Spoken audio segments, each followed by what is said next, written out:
तो देखिए बजट क्या है। बजट आप सबको पता है। बजट का मतलब होता है कि भाई जो भी आपके पास संसाधन है, जो भी आपका पैसा है, उसको आप ऐसे मैनेज करें ताकि आपको भविष्य में कोई दिक्कत ना आए। ठीक है। तो बजट जो होता है एक छोटे तौर से लेकर बड़े पैमाने तक बनाया जाता है। तो छोटे तौर पे कह सकते हैं भाई कि इंडिविजुअल का भी हो सकता है। आपकी जो पॉकेट मनी है उससे आप जो पैसा मैनेज करते हो, भाई कहाँ पैसा खर्च करना है, कितना पैसा खर्च करना है, तो ये सब भी क्या होता है, बजट का हिस्सा होता है। आपकी फैमिली में आपके पेरेंट्स जो हैं, जो भी उनकी एक इनकम होती है, उस इनकम से वो जो महीने का खर्चा चलाते हैं मैनेज करके, वही क्या होता है, बजट होता है। ऐसे ही एक देश के अंदर जो बजट बनाया जाता है, जो सरकार बजट बनाती है कि भाई पूरे एक साल के अंदर किस तरह से जो है गवर्नमेंट को पैसा लेकर आना है और किस तरह से पैसा खर्च करना है, जिससे जो भी देश के अंदर समस्याएं हैं उन समस्याओं को हल किया जा सके। ठीक है। तो उसे क्या कहते हैं, साधारण शब्दों में बजट कहते हैं। ठीक है। तो और अच्छे से समझते हैं इसे। तो देखिए बजट क्या होता है। बजट एक योजना होती है जिसमें सरकार यह बताती है कि आने वाले एक साल में कितना पैसा कमाएगी और वह पैसा कहाँ कहाँ खर्च करेगी। ठीक है। तो सरकारी बजट का मतलब क्या है भाई, सरकारी बजट का मतलब ये है कि गवर्नमेंट की योजना होती है। ठीक है। एक साल की होती है, यानी जिसे हम वित्तीय वर्ष भी कहते हैं, एक साल की होती है।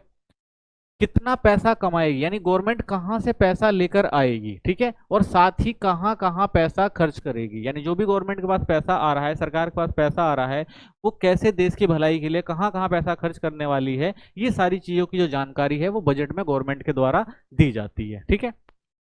तो सरकारी बजट के दो मुख्य हिस्से हैं। तो दो हिस्सों में बांटा जाता है सरकारी बजट को। एक जो होता है प्राप्तियां, ठीक है, यानी कहां से पैसा आएगा गवर्नमेंट के पास, जिसे रिसिप्ट कहा जाता है।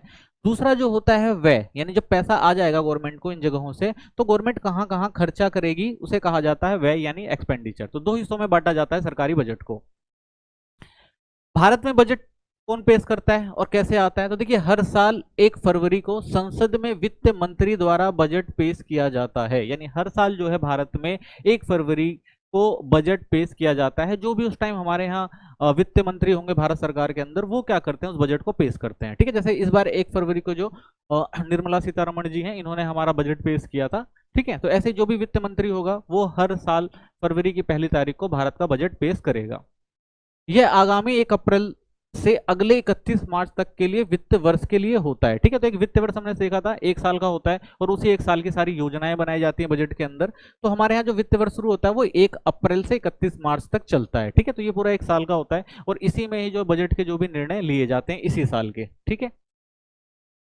बजट के उद्देश्य क्या है। तो भाई जो भी बजट बनाया जाता है उसका कोई ना कोई तो उद्देश्य होता है। तो ऐसे ही जब भारत सरकार द्वारा बजट बनाया जाता है तो उसका भी उद्देश्य होता है कि भाई कहाँ पे पैसा खर्च किया जाएगा। ठीक है। तो कह सकते हैं हम बजट केवल एक ऐसा लेखा जोखा नहीं है, बल्कि यह सरकार